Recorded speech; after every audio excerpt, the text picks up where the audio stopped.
اعوذ باللہ من الشیطان الرجیم نحمدہ ونصلی علی رسولہ الکریم اما بعد فاعوذ باللہ من الشیطان الرجیم رب اشرح لی صدری ویسر لی امری واحلل عقدۃ من لسانی یفقہوا قولی۔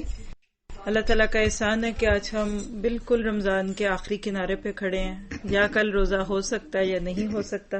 اصل میں جو چیز اس وقت ہمارے لیے بہت ہی قیمتی ہے، آپ اور میں اگر اپنی کوئی بھی پچھلی زندگی کا کوئی ایکسپیرینس ذہن میں رکھیں کہ آپ کبھی سفر پہ گئے اور آپ اپنے ساتھ ایک اماؤنٹ لے گئے پیسوں کی کہ آپ نے پورے سفر کے دوران یہی خرچ کرنی ہے، اور پھر آپ کے پاس وہاں اور پیسے لینے کی یا منگوانے کی بھی کوئی سہولت نہ ہو۔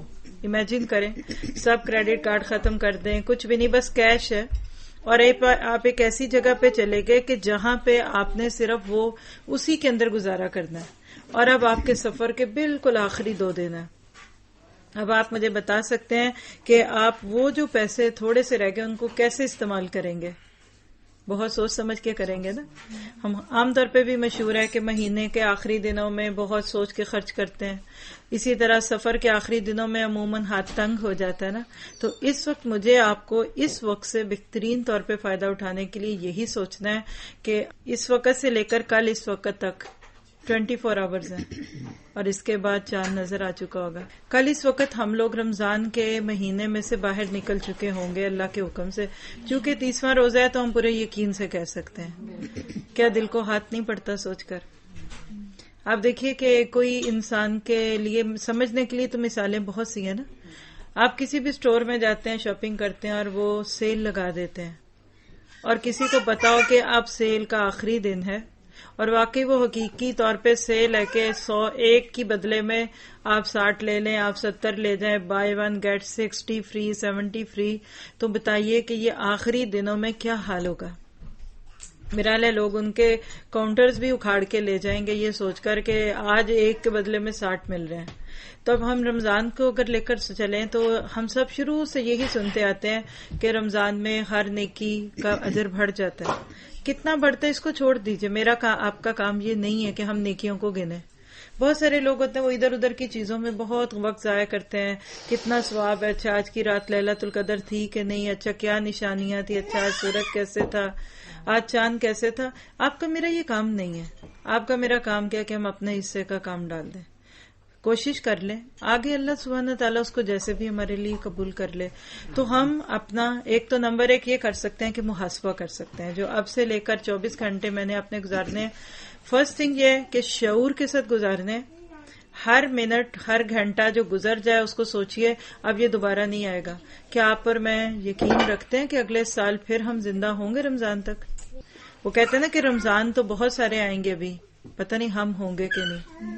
تو بڑے بھاری دل کے ساتھ ہمیں یہ چیز محسوس ہو رہی ہے کہ ہم آج رمضان کے چاند کی آخری عشاء پڑھیں گے، اس کے کچھ گھنٹے بعد ہم فجر پڑھیں گے، تو رمضان کے چاند کی وہ آخری فجر ہوگی۔ کل ظہر پڑھیں گے تو رمضان کے مہینے کی آخری ظہر ہوگی، اور جب ہم عصر پڑھیں گے تو رمضان کی آخری عصر ہوگی، اور کل مغرب سے پہلے رمضان پورا ہو چکا ہوگا۔ کیسے نہیں لگ رہا کہ کسی کے دنیا میں جانے کے بالکل آخری لمحے؟ ایسے دل بوجھل اور دل ایسے اداس لگتا ہے رمضان کے آخری دنوں میں، جیسے کوئی بہت پیارا آپ کا مہمان، آپ کا دل پسند ساتھی آپ سے بچھڑ رہا ہو۔ تو یہ جو وقت ہے نا، ہم نے اس کو اس نظر سے گزارنا ہے کہ بہت قیمتی ہے۔ اگر اس کا 1 منٹ ضائع ہوا تو پھر اس 1 منٹ کو دوبارہ لینے کے لیے مجھے 1 سال انتظار کرنا پڑے گا۔ دوسری چیز ہمیں اس وقت جو کرنی ہے وہ کیا کہ اپنا محاسبہ کریں کہ رمضان جب شروع ہوا تھا، شروع کے دن پہ یا اس سے پہلے بھی ہم نے کیا سوچا تھا اس دفعہ۔ میرا خیال ہے کہ ہم میں سے ہر ایک کا کوئی نہ کوئی گول ضرور ہوتا ہے کہ رمضان میں ہم نے اس دفعہ یہ کرنا ہے۔ تو ابھی بھی الحمدللہ ہمارے پاس 24 آورز ہیں آلموسٹ۔ ہم اس کے بارے میں ابھی سے سوچیں کہ میرے کیا گول تھے۔ مثلا اگر آپ نے کوئی سورت حفظ کرنے کا سوچا تھا، یا آپ نے یہ سوچا تھا کہ میں اس سال پوری تراویحاں پڑھوں گی، یا میں دورہ قرآن سنوں گی، چھوٹی چھوٹی جو بھی لسٹیں آپ کی شروع میں بھی بنوائی گئی تھی، اس کو کھول کے آج ابھی دیکھ لیجیے آج کی رات میں۔ آج اگر طاق رات نہیں بھی ہے تو کوئی بات نہیں ہے، ہم آج کی رات کو بھی عبادت کی رات بنائیں، پھر چیک کریں اور دیکھیں کہ کیا میرے گولز اکمپلش ہوئے، کیا چیزیں میری ہو گئی ہیں، کیا نہیں ہوئی۔ پھر اس کے بعد کیا کریں کہ جو جو ہو گیا نا کام اس کو سامنے رکھتے ہوئے آپ یہ دعا کریں کہ اللہ یہ جو میں نے کام کیا اس کو تو قبول بھی کر لے. کیونکہ آپ دیکھیے اصل چیز جو ہوتی ہے نا وہ قبولیت ہوتی ہے. ہم کتنے قابل کیوں نہ ہو جائیں لیکن مالک قبول ہی نہ کرے تو ہماری اس چیز کا کوئی ویلیو نہیں. اب کھانا بنانے والا کتنے پیار سے کھانا پکائے اور ہم میں سے کوئی اس کو قبول ہی نہ کرے تو بیچارے کا کیا فائدہ ہوگا کھانا بنانے کا. تو کوئی بھی کام کریں تو اس سے پہلے یہ دیکھیں, پھر اس کے بعد یہ کریں کہ جو نہیں چیزیں ابھی پوری ہوئی نا, کیونکہ 100% تھنگس ٹو ڈو پوری نہیں ہوتی الا یہ کہ اللہ تعالیٰ بندے کے وقت میں اتنا برکت دے دے. تو پھر کیا کریں, کوئی بات نہیں, ہمت نہ ہاریں, بلکہ آپ ایک نئی تھنگس ٹو ڈو بنائیے اور ان سارے کاموں کو جو آپ کے اس مہینے میں نہیں ہو سکے اس کو اب آپ اگلے مہینے کے گول پہ ڈال دیجئے. مثلا ماشاءاللہ دیکھیے شوال کا چاند آئے گا تو عبادات سارے ہی سال کرنے کی ہوتی ہیں. رمضان ایک ہمارے لیے نیکیوں کی سیل کا مہینہ تو ہے, لیکن اس کا یہ ہرگز نہیں مطلب کہ اب رمضان کے بعد ہمیں کچھ اور نہیں کرنا. کیا جاتا ہے آپ نوٹ کر کے دیکھیں, رمضان کے مہینے میں یا اگلے مہینے میں جب آ رہا ہے یا سارے اگلے سال میں کیا فرق ہے. کیا ہم رمضان میں روزہ رکھتے ہیں تو ہم اگلے مہینوں میں روزے نہیں رکھ سکتے؟ رکھ سکتے ہیں.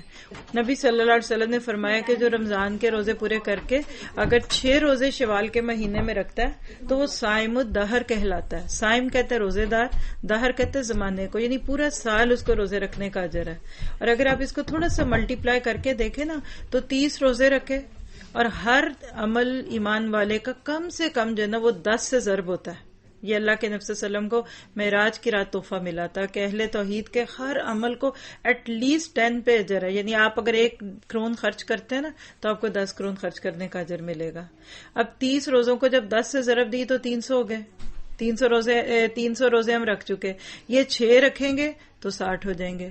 تو سال کے دن کتنے ہیں؟ شمسی اور قمری کا اگر آپ فرق رکھ کے دیکھ لیں تو تقریباً 365 دن ہی ہوتے ہیں. تو آپ کے میرے پاس 365 دن روزے رکھنے کی مہلت آ گئی ہے. بہت مشکل لگتا ہے لوگوں کو, حالانکہ بہت آسان ہے. آج کل جب 30 رکھ سکے ہیں تو باقی دنوں میں کیوں نہ رکھیں. پھر اس کے بعد ایک اور چیز ہم کیا کریں گے آج کے, یعنی جو اب یہ 24 آورز ہے جس میں سے اب میرا ہے مزید 5-10 منٹ کم ہو گئے ہیں, کیونکہ اب ہم نے کاؤنٹر چلانا ہے, اپنی گھڑی کو اس طرح چلانا ہے کہ گھنٹے نہیں, منٹ نہیں, سیکنڈ اور سیکنڈ نہیں, بلکہ لمحے ملی سیکنڈز استعمال کرنے ہیں. تو جو چیزیں اس مہینے میں ہماری پوری نہیں ہو سکی اس کو اب شوال کی لسٹ پہ ڈال دیں. دیکھیے انسان کی طبیعت میں اللہ تعالیٰ نے بہت فلیکسیبلٹی رکھی ہے نا. آپ نے جو سوچا تھا کوئی بات نہیں, آپ نے 50% بھی کر لیا نا, الحمدللہ آپ کامیاب ہے. ایک ایمان والا جب نیت کرتا ہے نا کسی کام کی تو اجر تو اس کو اسی وقت لکھا جاتا ہے. جب کوئی وضو کر رہا ہوتا ہے نا اس کو نماز کا اجر مل جاتا ہے. بعد میں جب نماز پڑھتے ہیں نا یہ ہمارے لیے ایکسٹرا نفل ہوتی ہے.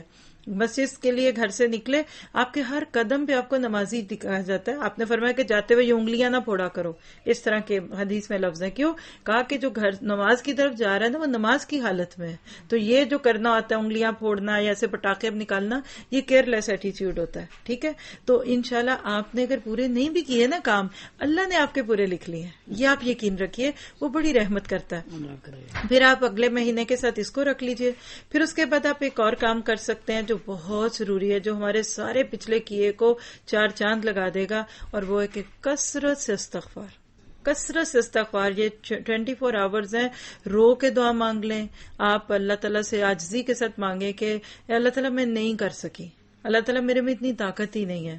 آپ دیکھیں کہ نبی صلی اللہ علیہ وسلم جب فرض نماز پڑھ کے سلام پھیرتے تھے نا, السلام علیکم ورحمۃ اللہ, السلام علیکم ورحمۃ اللہ, تو ایک دفعہ اونچی آواز سے کہتے ہیں اللہ اکبر, اور پھر 3 دفعہ کہتے ہیں استغفر اللہ, استغفر اللہ, استغفر اللہ.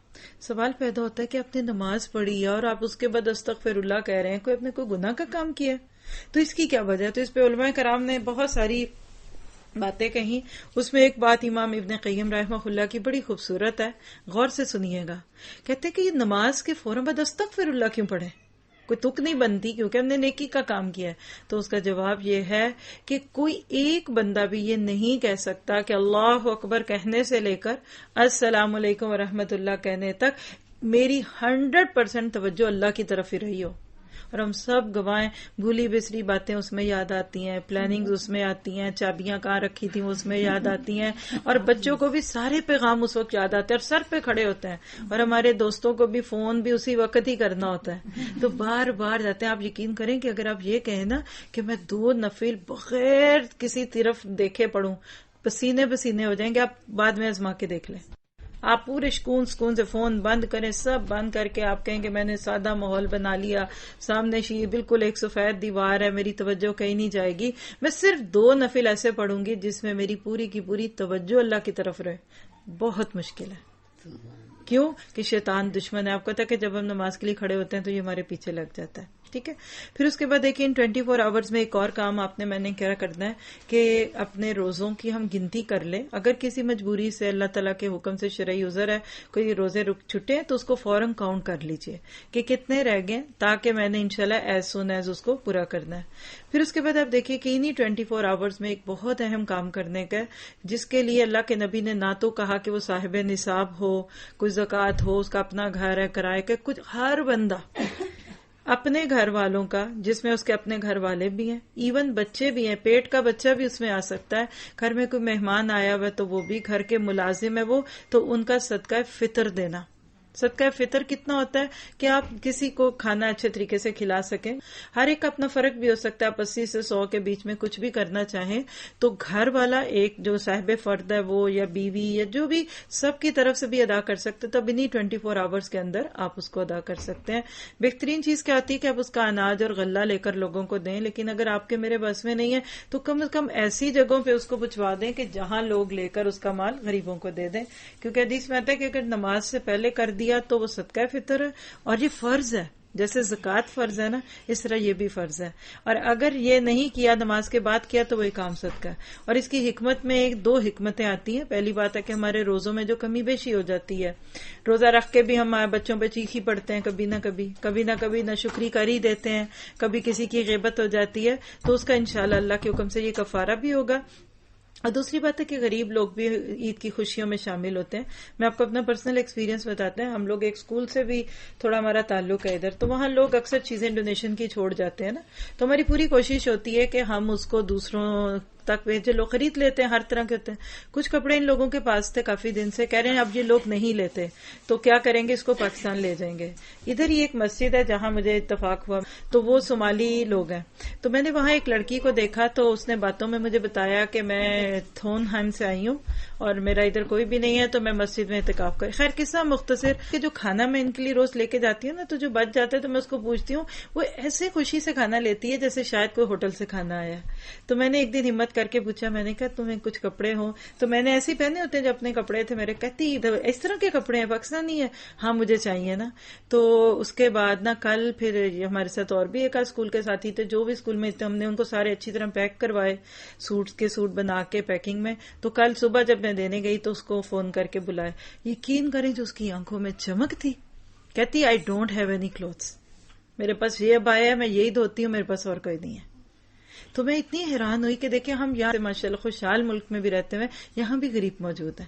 تو اب آج صبح مردوں کے کپڑے کچھ ڈال کے ہم نے بھجوائے ہیں کہ ادھر بھی بہت سارے لوگ ہیں. تو کبھی نہ یہ سوچیں کہ آپ اور میں بس ان چیزوں کو لے کر تو اپنے اوپر رہیں. تو یہ صدقہ فطر ہم نے انشاءاللہ تعالی ضرور ادا کرنا ہے. اور اس کے بعد آخری بات کر کے پھر انشاءاللہ اس چیز کو ہم پورا کر لیتے ہیں کہ اللہ تعالیٰ سے یہ دعا کریں کہ اللہ اس رمضان سے مجھے ایک نئی سوچ دے دے, میری زندگی کو ایک نیا رخ دے دے. میں نے اس میں جو بھی قرآن میں پڑھا ہے, جو بھی میں نے تراویحوں میں پڑھا, جو بھی میں نے سنا پڑھا ہے, اے اللہ مجھے اسے ایک مقصد دے دے. اور مجھے تو ایسے لگتا ہے کہ نبی صلی اللہ علیہ وسلم کی زندگی میں جتنے بھی رمضان آئے نا, انہوں نے صحابہ کو ایک نئی سوچ دی ہے. اب دیکھیں بڑے بڑے واقعات رمضان میں ہوئے, غزوہ بدر رمضان میں ہوئی, پہلی وحی رمضان میں ہوئی, فتح مکہ رمضان میں ہوا. ہم عموماً رمضان میں چھٹی کے موڈ میں آ جاتے ہیں, ہم کہتے ہیں کام نہیں کر سکتے, کمزوری ہے. حالانکہ صحابہ نے جنگیں لڑی. کیوں کہ رمضان میں انسان اپنے آپ کو بہت انرجیٹک فیل کرتا ہے. تو انشاءاللہ اللہ تعالیٰ سے یہ دعا کریں گے کہ جو بھی ہمیں طاقت ملی, جو انرجی ملی, اس کو اب آگے لے کر چلیں. اور آپ سب کو ایک آخری چیز کی دعوت دے دیتی ہوں کہ اگر آپ میں سے ہو سکتا ہے کہ رمضان میں پوری طرح کوئی فائدہ نہ اٹھا سکا ہو سکتا ہے کچھ نے رمضان کے دورہ قرآن سے فائدہ اٹھایا ہو, لیکن حضرت ابو بکر صدیق کے بولے ہوئے کچھ الفاظ ہیں جو انہوں نے نبی صلی اللہ علیہ وسلم کے وصال کے وقت پہ بولے تھے کہ من کان یعبد اللہ فإن اللہ حی لا یموت، کہ جو اللہ کی عبادت کرتا ہے اللہ تو زندہ ہے اور اس کو کبھی موت نہیں آئے گی. ومن کان یعبد محمدا، اور اگر کوئی محمد صلی اللہ علیہ وسلم کے لیے عبادت کرتا تھا، یعنی ان کے سامنے کر لی اب ان کے بات نہیں کرنی، تو وہ سن لے کہ فإن محمدا قد مات، کہ محمد صلی اللہ علیہ وسلم تو چلے گئے دنیا سے. یہی بات میں نے ایک اسکالر ہے امریکہ میں، ان کے زبان سے سنی تھی کہ من کان یعبد رمضان فإن رمضان قد مات، جو رمضان کے لیے نمازی ہوا تھا، رمضان کے لیے عبادت گزار ہوا تھا، تو رمضان تو پھر چلا گیا. لیکن من کان یعبد اللہ، جو اللہ کے لیے عبادت کرتا ہے وہ رمضان کے بعد بھی کرتا رہے گا. تو آپ کو رمضان ہماری عادتوں کو ڈیولپ کرنے کے لیے آتا ہے. آپ سوچیں ایک لمحے کے لیے، مردوں نے خاص طور پہ اگر مسجد میں جا کے پڑھی ہیں، آپ دیکھیں 30 دن میں 5 ضرب 30 کر لیں، 150 نمازیں جو مرد وقت پہ پڑھ چکا، مسجد میں جا کے پڑھ چکا، ہم خواتین اپنے وقت پہ پڑھ گئی، ایک عمل کو آپ 150 بار کریں تو کیا اس کی عادت نہیں پڑتی؟ تو کیا پھر ہم میں سے کوئی یہ ایکسپیکٹ کر سکتا ہے کہ عید کے دن سے ہی ہماری نمازوں میں بے قاعدگی شروع ہو جائے گی؟ نہیں ہوگی. تو انشاءاللہ ہم نے اپنی نیکیوں پہ بھی جمنا ہے، اور اس کے ساتھ ساتھ کسی بھی جگہ اپنے آپ کو قرآن کے ساتھ جوڑ لیں، حدیث کے ساتھ جوڑ لیں، لیکن زندگی کو ضائع نہ کریں. پتہ نہیں ہمارے ساتھ کیا ہوگا. دیکھیے اماں پورا مہینہ، یقین کریں میں اپنے دل کو جو ٹٹولوں نا، تو مجھے جو رمضان نے دیا ہے، جو دورہ قرآن نے دیا ہے، جو تراویح، یقین کریں آپ کو سمینا نہیں پتا کہ آپ کی ساس کی اس موجودگی نے مجھے کیا کچھ دیا. میں ان کی شکل میں اپنے آپ کو دیکھتی تھی. ہم قرآن پڑھ رہے ہوتے تھے، یہ بیچاری مدہوش پڑی ہیں، کبھی ان کی فوڈ کی پائپ اتر جاتی ہے، کبھی سانس نہیں آ رہا، کبھی گوتا لگ رہا ہے.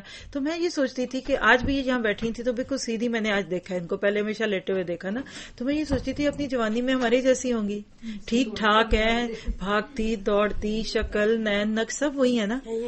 تو اللہ نہ کرے کل ہمیں کیا پتا ہمارے ساتھ کیا ہوگا. تو اللہ کے نبی کی ایک حدیث پہ اپنی بات کو پورا کروں گی. آپ نے فرمایا کہ اغتنم خمسن قبل خمس، 5 چیزوں کو آنے سے پہلے غنیمت جان لو. یعنی آج 5 چیزیں ہیں، مثلا سب سے پہلی چیز دیکھیے جوانی ہے، تو بڑھاپے کے آنے سے پہلے. آج صحت ہے، عافیت، ہم چل سکتے ہیں، ہم بھاگ سکتے ہیں، ہم بس پہ بیٹھ سکتے ہیں، ٹرین پہ بیٹھ سکتے ہیں، گاڑی چلا سکتے ہیں. لے لیجیے، بڑھاپے میں تو کمزوریاں ہی رہتی ہیں.